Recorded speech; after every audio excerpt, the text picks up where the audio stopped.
Suasana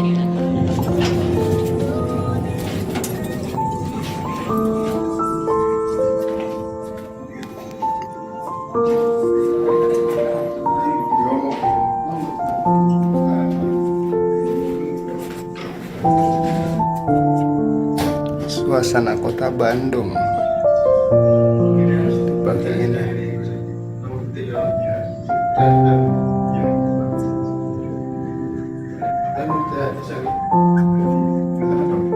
Tampak di lantai 14.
Nomor 1103.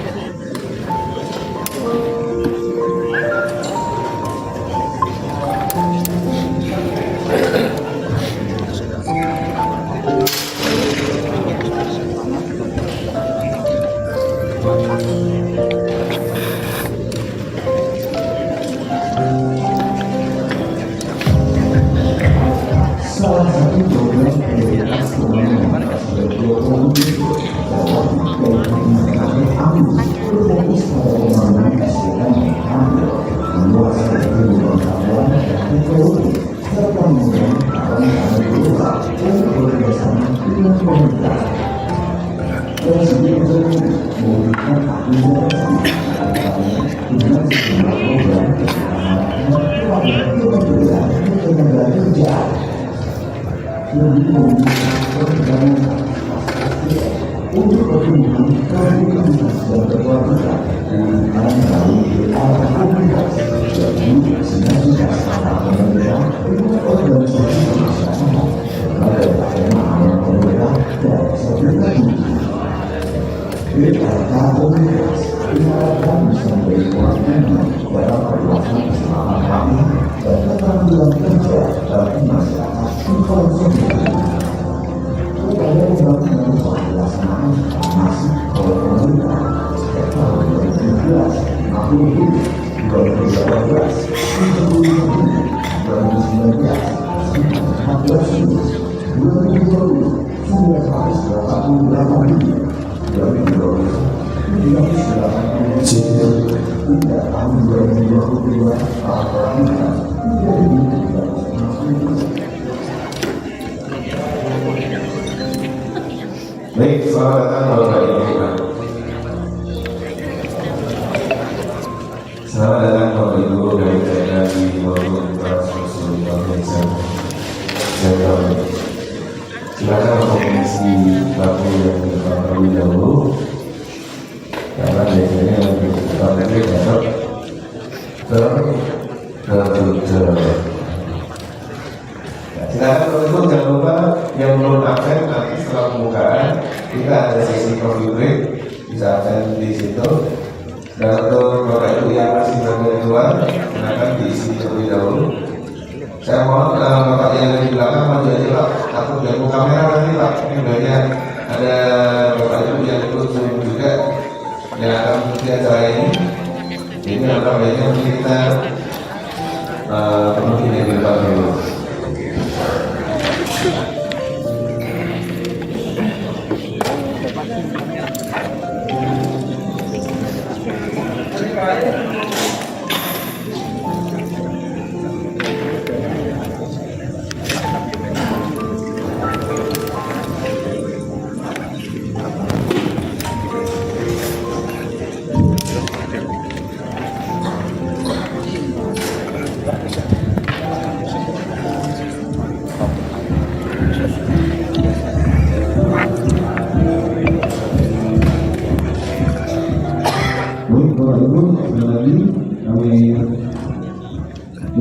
untuk segera masuk ke tempat kita, karena 2 menit lagi kita akan mulai untuk pembukaan rapat koordinasi dialog. Baik, Bapak Ibu, sekali lagi kami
demi hikmat dan lancarnya acara rapat koordinasi bantuan program pembangunan piagam komunitas menuju kemandirian.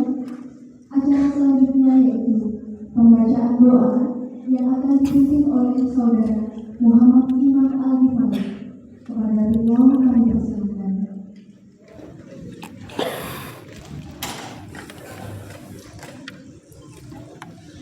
Assalamualaikum warahmatullahi wabarakatuh. Marilah sejenak kita bersama, Bapak Ibu menundukkan kepala kita. Kita bermunajat kepada Allah Subhanahu wa Ta'ala agar kegiatan pada hari ini diberkahi dan bisa berjalan dengan lancar.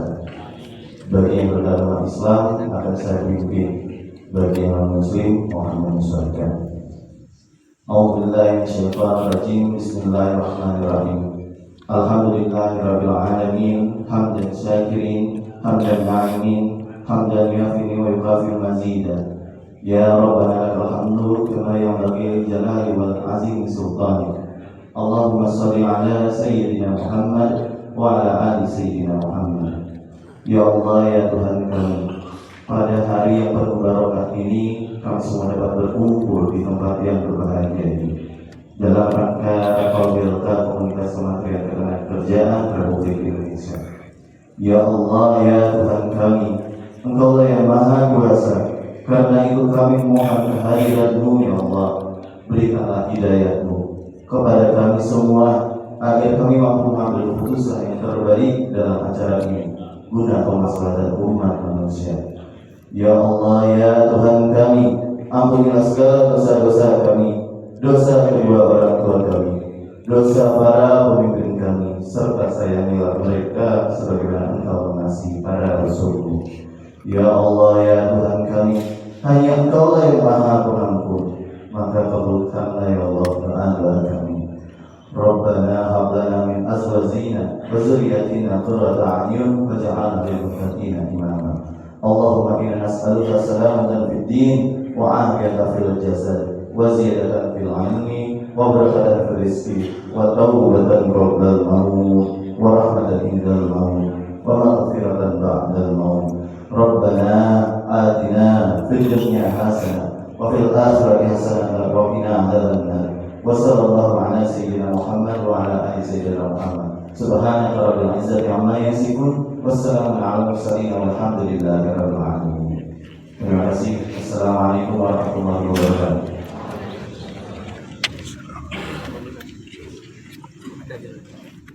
Semoga segala doa kita dijawab oleh Allah Subhanahu wa Ta'ala. Amin ya rabbal alamin.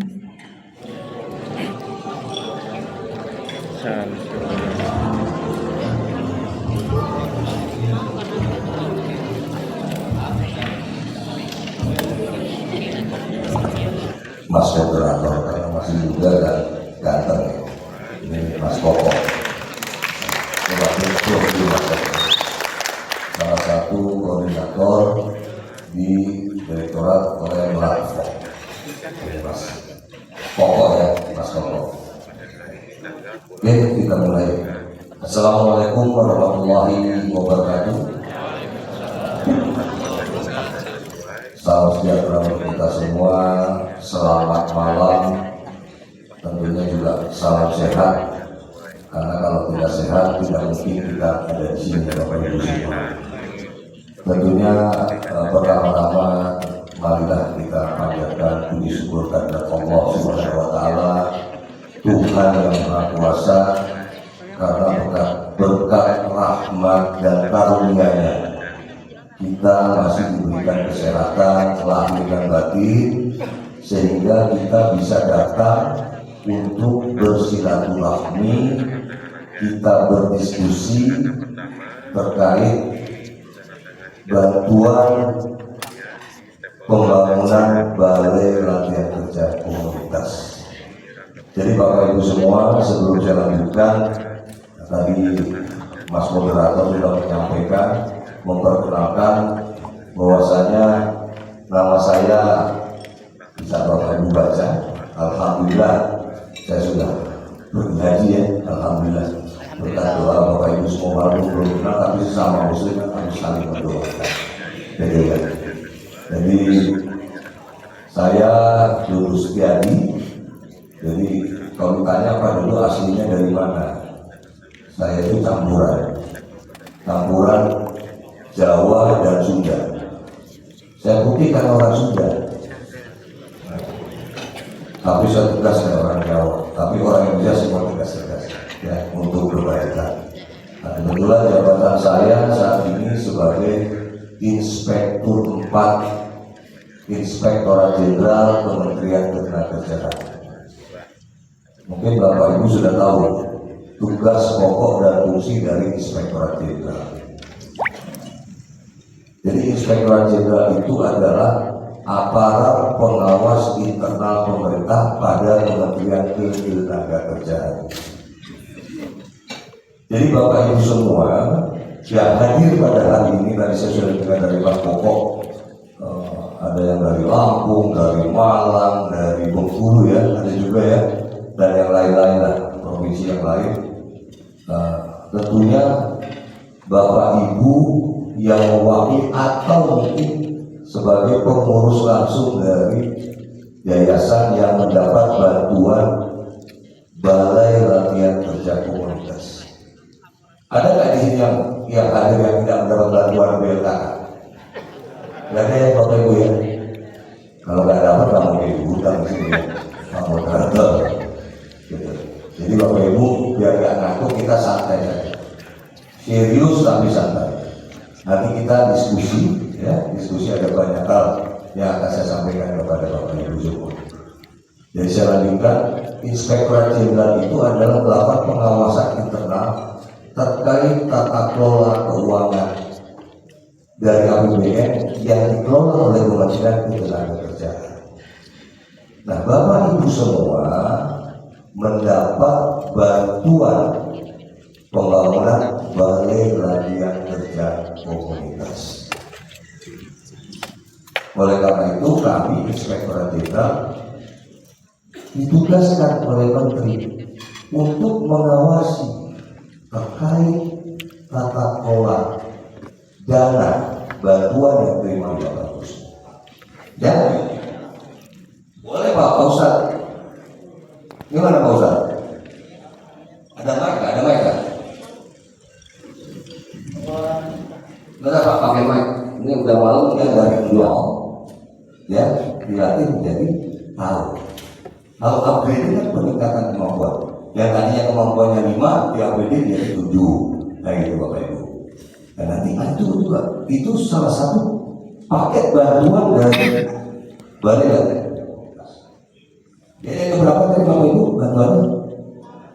4. Pembangunan, bantuan peralatan, program pelatihan, yang terakhir pelatihan instruktur. Dan itu saya jamin 2016% Bapak Ibu akan terima itu semua. Asalkan tahapan-tahapan bantuan itu semua berjalan sesuai aturan. Seharusnya 4 paket, ya, 4 paket yang tadi saya sebutkan tadi. Tapi untuk tahun 2021 hanya 1 paket. Apa? Hanya pembangunan saja. 3 paket lagi itu dilakukan tahun 2000 kwitansi atau nota dari toko yang asli. Lengkap bermaterai. Nah, materi sesuai aturan. Itu Bapak Ibu. Tadi saya sampaikan, jangan sampai kwitansinya itu dibuat Bapak Ibu sendiri. Ya. Kwitansi itu benar-benar dikeluarkan dari toko di mana Bapak Ibu membeli bahan-bahan untuk pembangunan atau material yang membeli membangun workshop bila. Ini terjadi Bapak Ibu. Pada saat BPK melakukan pemeriksaan, dicek kwitansinya itu ternyata toko itu mengatakan saya tidak pernah mengeluarkan kwitansi tersebut. Apa yang terjadi? Kwitansi dan nota yang dikeluarkan dari toko di mana Bapak Ibu membeli. Lanjut. Nah, ini permasalahan-permasalahan yang ditemui pada saat pembangunan BPK, pada saat monitoring. Jadi pada saat pembangunan kan Bapak Ibu ada nggak yang datang di monitoring? Ada.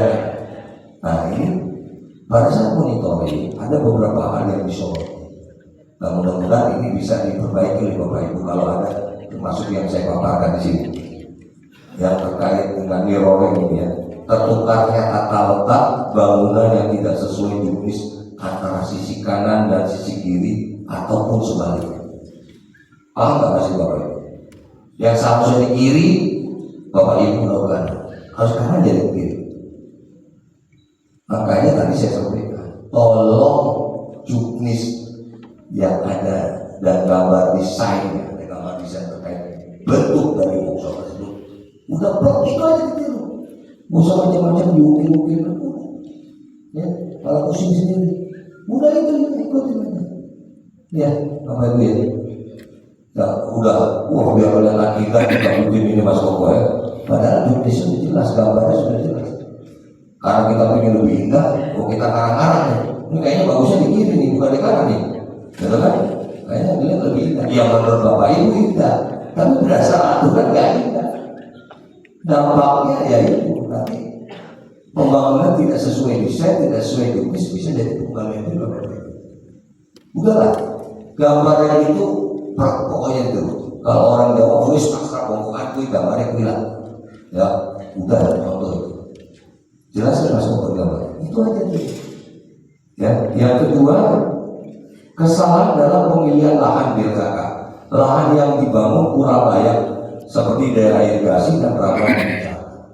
Nah ini sudah darat kapal. Saya yakin Bapak Ibu semua yang sudah mendapat bantuan terkait lahannya sudah diidentifikasi oleh teman-teman dari Lembat, ya, bahwasanya lahan yang digunakan untuk pembangunan BLKK itu sudah sesuai aturan. Tapi ada syarat-syarat yang nanti saya sampaikan, ya, bisa diperbanyak. Tapi apa syarat? Nanti di paparan berikutnya, sabar, filmnya kan bertahap, ya, gitu. Yang pasti Bapak Ibu harus tahu jangka waktu pembangunannya adalah 120 hari kalender. Hari kalender. Kalau hari kalender beda dengan hari kerja.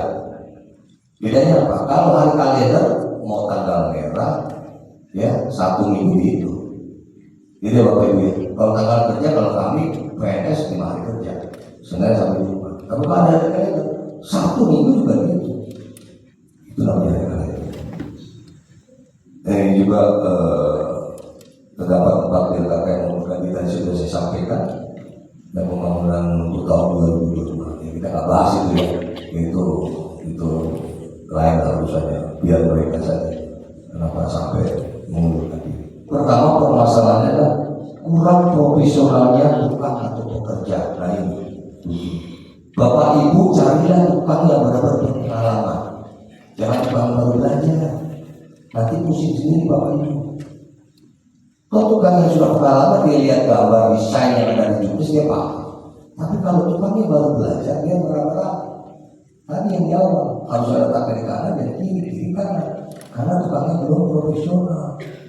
Gitu ya, Bapak Ibu. Tolong cari tukang atau pekerja yang sudah profesional, sudah pengalaman. Gitu. Yang kedua, terbatasnya bahan bangunan yang dipersyaratkan dalam juknis. Jadi Bapak Ibu pelajari juknis itu terkait dengan bahan-bahan bangunan itu seperti apa. Jadi saya berharap sih mudah-mudahan tidak ada kesulitan terkait bahan bangunan sesuai juknis. Karena di dalam juknis itu ya bahan bangunan dan bangunan standar lah yang untuk pembangunan gedung atau rumah atau workshop atau bengkel ya workshop ya. Nah, jadi nggak akan dipersulit sama. Yang kedua ini yang paling penting, cuaca buruk. Ya. Apalagi sekarang ini Bapak Ibu tahu musim hujan. Hujan itu ini pasti akan mempengaruhi dari pekerjaan yang akan Bapak Ibu selesai. Pelaksanaan dapat diperpanjang. Ini yang saya sampaikan tadi. Dapat diperpanjang sebanyak 45 hari kalender dengan persetujuan dari BPK dan dengan alasan-alasan yang dapat dipertanggungjawabkan. Jadi jangan karena ada kesempatan diperpanjang. Misalkan 120 hari tidak selesai nih bulan kalender, masih ada kesempatan nanti 45 hari perpanjangan. Itu tidak lantas bisa disetujui Bapak Ibu. Nanti berkoordinasi dulu dengan BPK. Harus ada alasan-alasan bisa dipertanggungjawabkan. Kalau alasannya tidak bisa dipertanggungjawabkan, resiko ditanggung ya, mengundi itu ya penanggung jawab BPK. Ya, Bapak Ibu. Yang kelima, jika sampai tahun anggaran berakhir namun pembangunan belum selesai, atas pertimbangan pejabat pembuat komitmen dapat diperpanjang masa pelaksanaan pekerjaan dengan syarat pekerjaan sudah mencapai 50%, mengajukan kepada BPK minimal 7 hari sebelum masa pekerjaan berakhir, dan juga misalkan terjadi keadaan KH atau force majeure. Ini syarat-syaratnya. Ya, pertama untuk perpanjangan pekerjaan harus mencapai 50%. Ya, dan mengajukan perpanjangan itu 7 hari sebelum pekerjaan itu berakhir. Masa waktu yang sesuai. Ya, buat jika ada peringatan atau teguran BPK setelah 14 hari tidak mematuhi teguran dari BPK tersebut. Nah, selanjutnya kami tadi saya sampaikan Inspektorat Jenderal terkait pembangunan BLKK ini melakukan pengawasan secara periodik terkait dengan melakukan monitoring pembangunan maupun melakukan nanti pengawasan internal atau audit. Nah, monitoring ini masih pengingatan agar pembangunan sesuai dengan aturan. Dan nanti kalau audit dengan tujuan tentu kalau ada permasalahan terkait dengan pembangunan tidak selesai dengan jangka waktu yang sudah ditentukan, ada pertanggungjawaban yang tidak sesuai dengan aturan, kita audit. Kalau memang terbukti kembalikan segera. Demikian Bapak Ibu, lanjut. Nah, terima kasih. Jadi Bapak Ibu semua, untuk mengakhiri ini saya sampaikan pantun ya. Karena saya orang Bekasi ya Pak Ahmad ya. Ke Bekasi beli minyak, terima kasih banyak. Demikian Bapak Ibu semua yang dapat saya sampaikan. Lebih kurangnya saya mohon maaf kalau ada kata-kata yang tidak pas dari saya akhiri. Wallahul muwaffiq ila aqwamit thoriq. Wassalamualaikum warahmatullahi wabarakatuh. Ya, tepuk tangan sekali lagi buat Bapak Ibu. Baik Bapak Ibu, apakah ada pertanyaan? Silakan seperti biasa. Cukup jelas? Jelas Pak. Luar biasa Pak.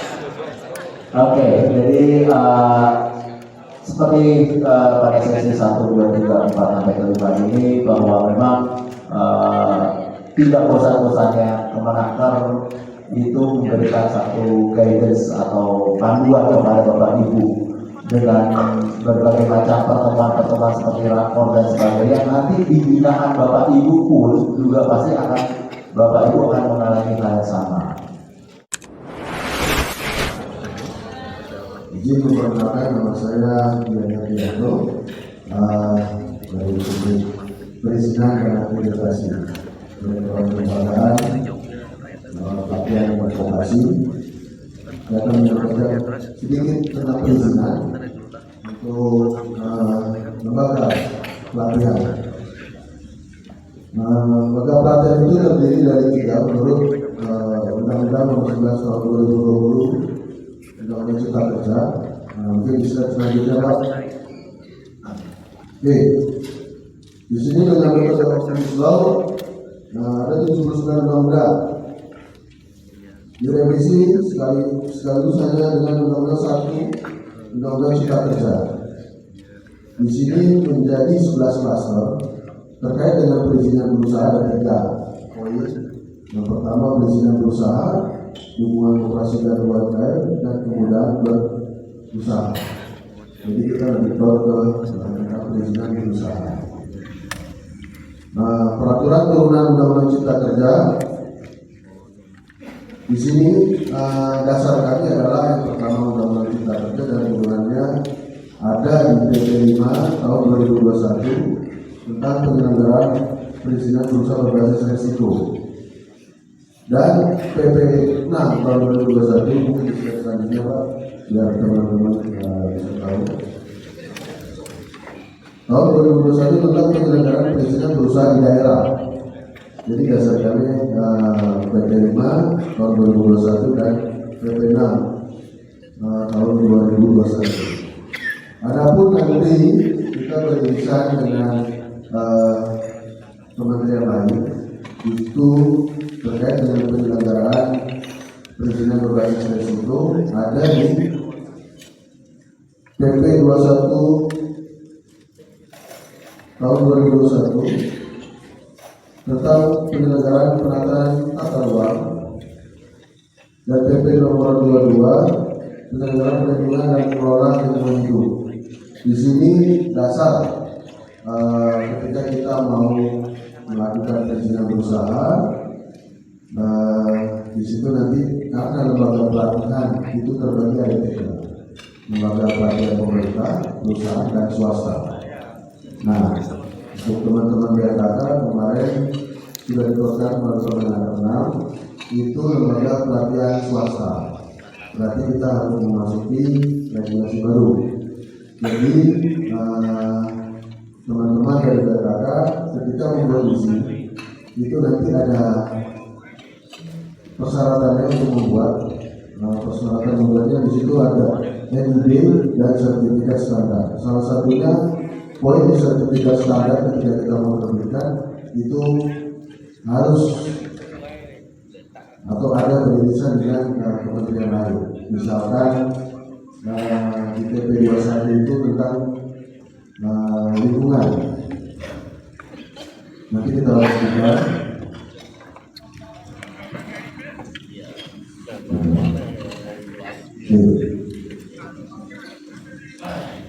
Persyaratan dasar perizinan berusaha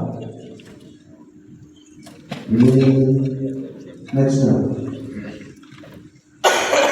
Oke, di PP 25 tahun 2021 tentang penyelenggaraan perizinan berusaha. Mudah-mudahan teman-teman di belakang bisa membaca ya. Jadi transformasi dari WSS PP 24 tahun 2018 ke WSS RBA PP 5 tahun 2021. Di sini sudah diplotkan perizinan integrasi dengan dalam Undang-Undang Cipta Kerja. Oke, untuk resiko menengah itu hanya resiko rendah itu hanya EIB, dan resiko menengah itu EIB dan sertifikat standar. Nah, untuk lembaga pelatihan swasta itu resiko menengah tinggi dan resiko tinggi. Ini syaratnya EIB dan sertifikat standar sebenarnya bersama, cuma tambahan lampiran. Ada tambahan lampiran, bisa dilihat di sistem OSS. Di situ harus ada SRF tambahannya ya, sertifikat layak usaha, dan PBI. PBI ini persetujuan bangunan gedung dari PU, Kementerian PU. Itu ada di PTSP sebenarnya. Dan persetujuan lingkungan. Jadi nanti Bapak Ibu ketika membuat izin, terus itu ke dinas kabupaten kota, itu nanti kita diterbitkan di dengan prasyarat dan sertifikat standar di PTSP.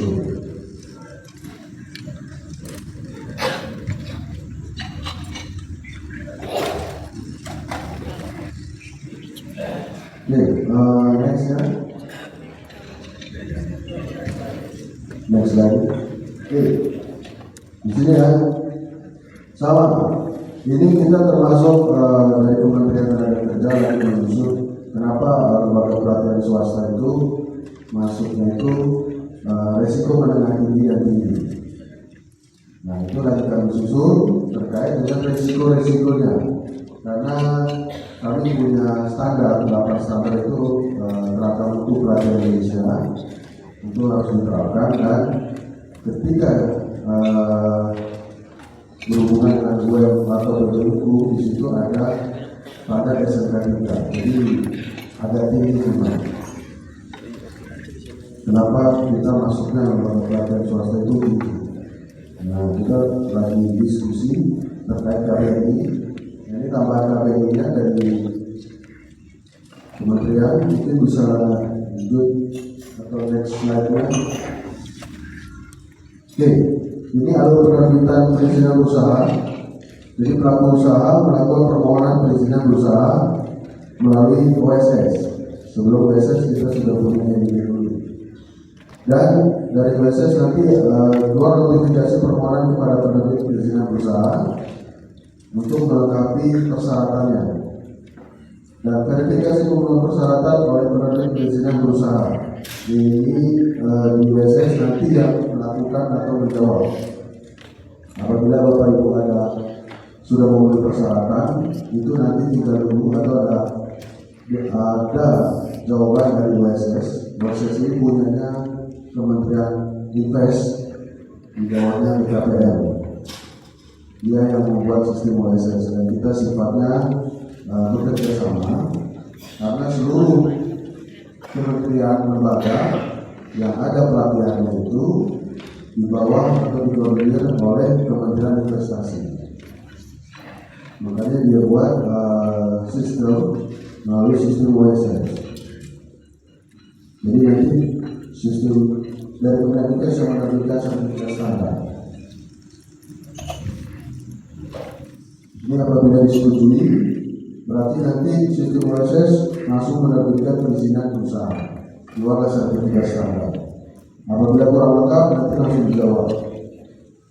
Dan apabila ditolak, sistem OSS menyampaikan penolakan. Itu ada di dashboard. Baik, terkait dengan perizinan berusaha untuk lembaga pelatihan kerja swasta. Di sini ada di Kementerian Tenaga Kerja, khususnya kelembagaan,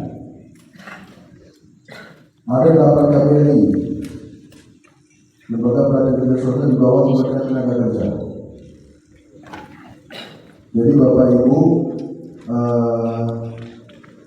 kita lihat di angka depannya aja, 7821 misalnya. Di sini 7821 sampai dengan 7827. Plus 7829, jadi angka 8-nya nggak ada. Ya, misalnya ada 8 KBRI tentang perizinan. Masih ada di dinas yang menggunakan KBRI pendidikan.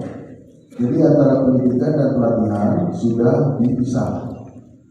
Jadi pendidikan itu masih menggunakan kode KBRI 854. Jadi kalau Bapak Ibu nanti melihat di NIB atau di sertifikat standar itu menyatakan 854, itu segera termigrasi atau diubah ke kode KBRI-nya sesuai dengan bidang yang akan kita mau laksanakan pelatihan. Jadi nanti kalau jadi ada beberapa teman-teman dari BLK itu kemarin masih menggunakan kode 854. Jadi dia hanya bermigrasi atau bahwasanya melalui PP 5 sudah dipisah antara pendidikan dan pelatihan. Jadi segera dirubah saja ke dinas, minta tolong dirubah atau perubahan data di dalam sistem OSS ini. Next. Baik, untuk persyaratan verifikasi sertifikat standar untuk kegiatan usaha lembaga pelatihan swasta yaitu dalam Permenaker nomor 6 tahun 2021. A. Melampirkan nomor induk perusahaan PIB.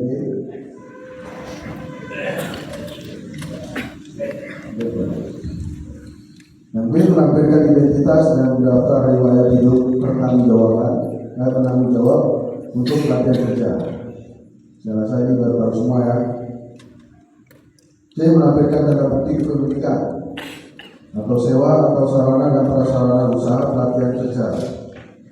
D. Melampirkan profil lembaga pelatihan kerja yang ditandatangani oleh penanggung jawab pelatihan kerja. Tambahannya 1. Struktur organisasi dan mulai tugas, daftar riwayat hidup struktur, bersertifikat kompetensi dan tenaga pelatih. Jadi kalau ada sertifikat kompetensi berarti ada sertifikat tambahan, bukan sertifikat tapi sertifikasi. Juga program kerja, pelatihan kerja dan rencana pembiayaan selama 3 tahun. Program pelatihan kerja berbasis kompetensi yang akan diselenggarakan. 5. Kapasitas pelatihan per tahun. 6. Daftar sarana prasarana pelatihan sesuai dengan program pelatihan yang akan diselenggarakan. Jadi program dengan sarana prasarana harus sesuai. Nextnya ini terpisah. Ini untuk pemerintah dan perusahaan. Jadi kalau pemerintah dan perusahaan itu nomor 2 SS. Nextnya. Ini untuk pendaftaran RPK di siap kerja namanya sekarang, kemarin di Sisnaker, sekarang di siap kerja. Nextnya pendaftaran akut. Jadi di sini melampirkan bukan kelembagaan, nomor induk kependudukan atau KTP untuk sebagai persyaratan. Terus ini standar ya untuk lembaga daftar di akun kita. Pendaftaran dari sistem akun nanti dibalas ke melalui email atau nomor HP, biasanya nomor email. Untuk mendaftarkan lembaga, jadi misalkan lembaga kita lembaga BLK komunitas, di situ masuk atau klik di lembaga BLK komunitas.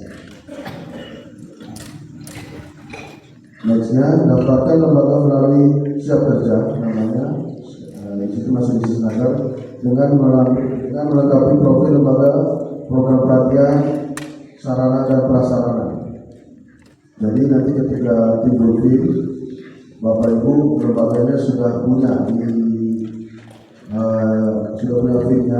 nanti Bapak Ibu sudah melengkapi, Bapak Ibu bisa melakukan atau membuka pendaftaran di sistem kelembagaan kita di kementerian.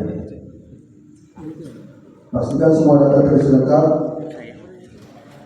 dan lembaga mendapatkan PIN terverifikasi.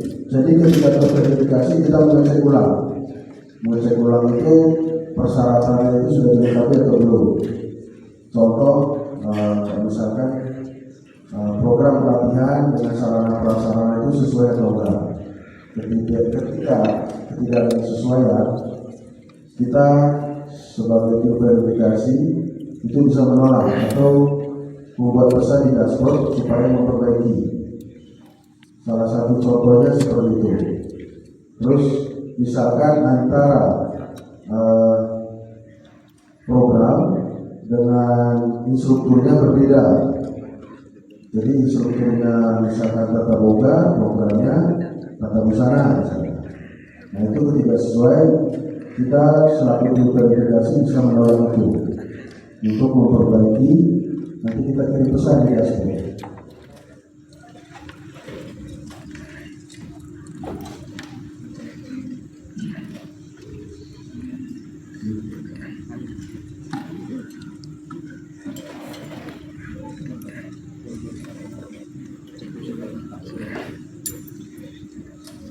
Baik, ini gas waktu tidak baik, ini berlaku untuk kelembagaan itu terverifikasi supaya layak atau boleh menyelenggarakan pelatihan. Ketika Bapak Ibu nanti daftar tim, ketika nanti timbul di dashboard atau di siap kerja, Bapak Ibu boleh melaksanakan kegiatan penyelenggaraan pelatihan. Itu dari sistem perizinan. Jadi nanti Bapak Ibu ketika punya PIN, Bapak tinggal ngecek. Misalkan mau buat buka pelatihan, karena Bapak sudah memenuhi syarat, Bapak boleh menyelenggarakan pelatihan. Dan ketika Bapak mau menyelenggarakan, Bapak tinggal report atau lapor ke PIC-nya.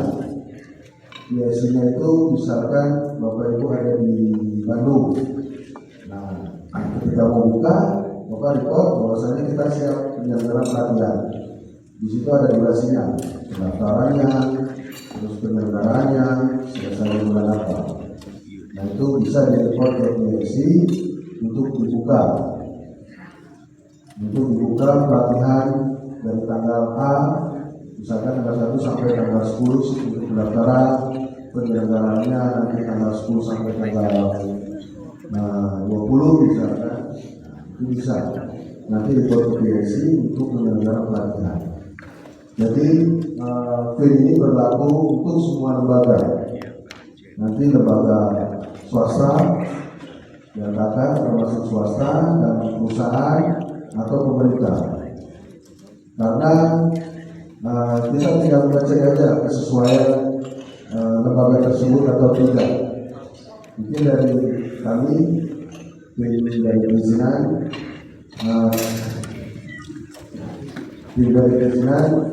mungkin sampai sesi dulu. Mungkin nanti kalau ada sesi tanya jawab, monggo silakan dan saya kembalikan ke Pak Moderator.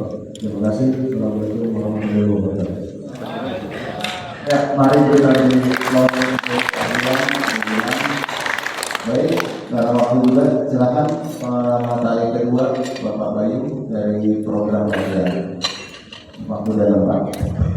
Baik, terima kasih. Wassalamualaikum warahmatullahi wabarakatuh. Terima kasih Pak Moderator. Bapak Ibu.